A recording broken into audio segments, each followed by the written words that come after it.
বস্তুনিষ্ঠ সংবাদে ৩ বছর পূর্তি উদযাপন করল দৈনিক কালবেলা। সুলতানাল এনামের তথ্যচিত্রে দেখুন বিস্তারিত।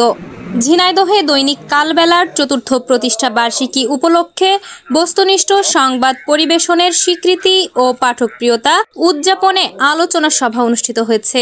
শুক্রবার সকালে ঝিনাইদহ ব্যুর অফিস মিলনায়তনে আয়োজিত অনুষ্ঠানে প্রধান অতিথি ছিলেন স্থানীয় সরকার বিভাগের উপপরিচালক রথীন্দ্রনাথ রায়।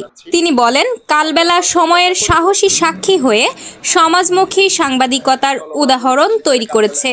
বিশেষ অতিথি হিসেবে উপস্থিত ছিলেন অতিরিক্ত পুলিশ সুপার মোহাম্মদ ইমরান জাকারিয়া, কণ্ঠশিল্পী মনির খান, জেলা বিএনপির সভাপতি অ্যাডভোকেট এম এ মজিদ, সাধারণ সম্পাদক জাহিদুজ্জামান মনা, ঝিনাইদহ প্রেস ক্লাব সভাপতি আসিফ ইকবাল কাজল ও সাধারণ সম্পাদক আমিনুল ইসলাম লিটন।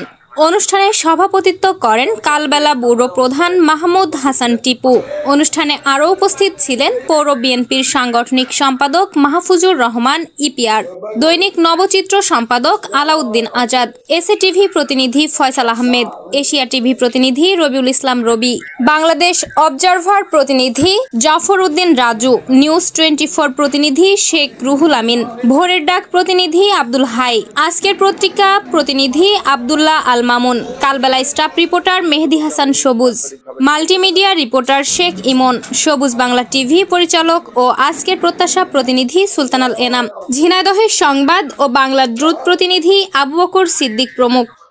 আলোচনা সভা শেষে কেক কেটে প্রতিষ্ঠাবার্ষিকীর সূচনা করা হয় এবং ব্যুরো অফিস চত্বরে র্যালি বের হয়। র্যালিতে সাংবাদিক, রাজনৈতিক ও সামাজিক সংগঠনের প্রতিনিধি সহ নানা শ্রেণী পেশার মানুষ অংশগ্রহণ করেন। শাম্মী আক্তার, সবুজ বাংলা টিভি, ঝিনাইদহ। তৃতীয় বর্ষে পদার্পণ উপলক্ষে কালবেলা পত্রিকা প্রকাশের সাথে সংশ্লিষ্ট সম্পাদক, প্রকাশক, আমাদের ব্যুরো চিফ এবং প্রতিটি সংশ্লিষ্ট প্রতিষ্ঠান ও ব্যক্তিবর্গকে আমি আন্তরিকভাবে শুভেচ্ছা জানাচ্ছি। আমরা প্রত্যাশা করি বস্তুনিষ্ঠ এবং গঠনমূলক সংবাদ প্রচারে বাংলাদেশের গণমাধ্যমের যে সংস্কার কার্যক্রম চলমান রয়েছে সেখানে কালবেলা একটি বলিষ্ঠ পদক্ষেপ রাখবে। সকলকে ধন্যবাদ।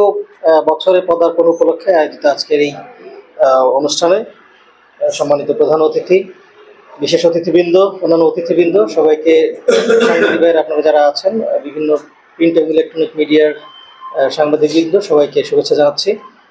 আসলে প্রতি বছরই কালবেলার যে পদচারণা, এটা আস্তে আস্তে বৃদ্ধি পাচ্ছে এবং আমি কিছুক্ষণ আগেও শুনলাম সেটা হচ্ছে যে প্রচারণার দিক থেকে যৌথভাবে তৃতীয় অবস্থানে রয়েছে কালবেলা।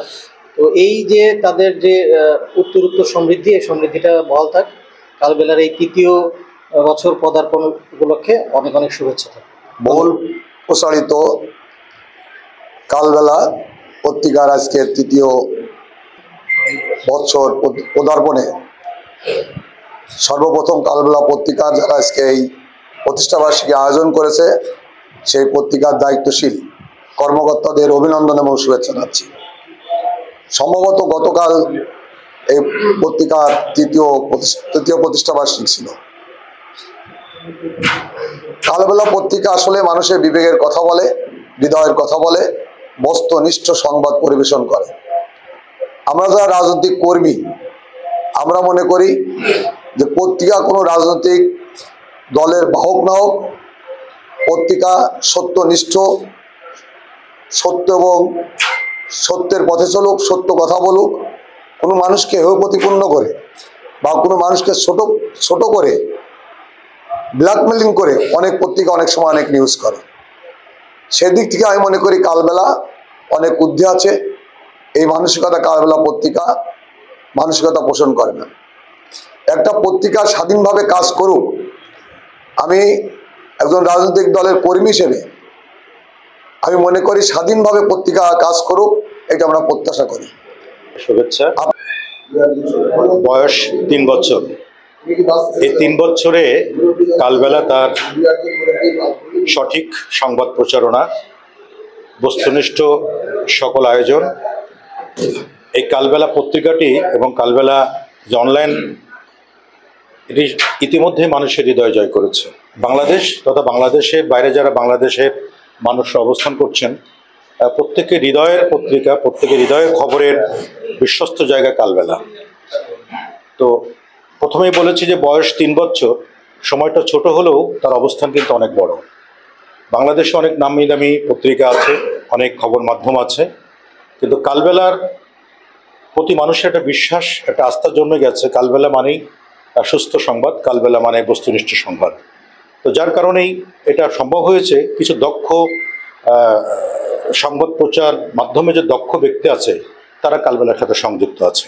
তারা সারা বাংলাদেশের প্রত্যন্ত অঞ্চল থেকে শহর পর্যন্ত একেবারেই সঠিক খবরকে তুলে ধরার ক্ষেত্রে সচেষ্ট, যার কারণে এই কালবেলার প্রতি মানুষের এত দুর্বলতা। তো আমি উত্তরোত্তর আরও উন্নতি কামনা করি, এবং কালবেলার সাথে সংশ্লিষ্ট যারা আছেন, যারা কালবেলাকে এই পর্যায়ে আনার জন্য সহযোগিতা করেছেন, তাদের প্রতি অন্তঃস্থল থেকে অনেক ভালোবাসা রইল। বাংলাদেশের অন্যতম প্রধান দৈনিক কালবেলার ৩য় বর্ষ পদার্পণ উপলক্ষে আয়োজিত আজকের এই কেক কাটা এবং আলোচনা সভার সম্মানিত সভাপতি উপস্থিত আছেন, এখানে আমন্ত্রিত অতিথিবৃন্দ। তো কালবেলা এমন একটা সময়ে এই সংবাদপত্রটি বাংলাদেশে প্রকাশিত হয়েছিল যখন ফ্যাসিবাদ এবং দুঃশাসনে ভরপুর ছিল। তো সেই ফ্যাসিবাদকে উপেক্ষা করে অনেক গুরুত্বপূর্ণ এবং সাহসী রিপোর্ট আমরা কালবেলায় দেখেছি, এবং এখনো পর্যন্ত যদিও 5ই আগস্টের পরে কালবেলার সেই ভূমিকা কিছুটা স্থিমিত হয়েছে, তবে আমরা এই প্রতিষ্ঠা বার্ষিকীর দাঁড়িয়ে বলতে চাই যে কালবেলা যেন আগামীতে আরও সাহসী ভূমিকা, যারা গণতন্ত্রকে বিপন্ন করে, যারা রাষ্ট্রকে বিপন্ন করে, যারা সমাজকে বিপন্ন করবে, সেই সব ব্যক্তিদের বিরুদ্ধে, দুর্বৃত্তের বিরুদ্ধে কালবেলা আবার সোচ্চার হবে, সেই আশাবাদ আমি ব্যক্ত করছি। এবং আজকে কালবেলার এই জন্মদিনে শুভেচ্ছা জানাচ্ছি। শুভ হোক জন্মদিন।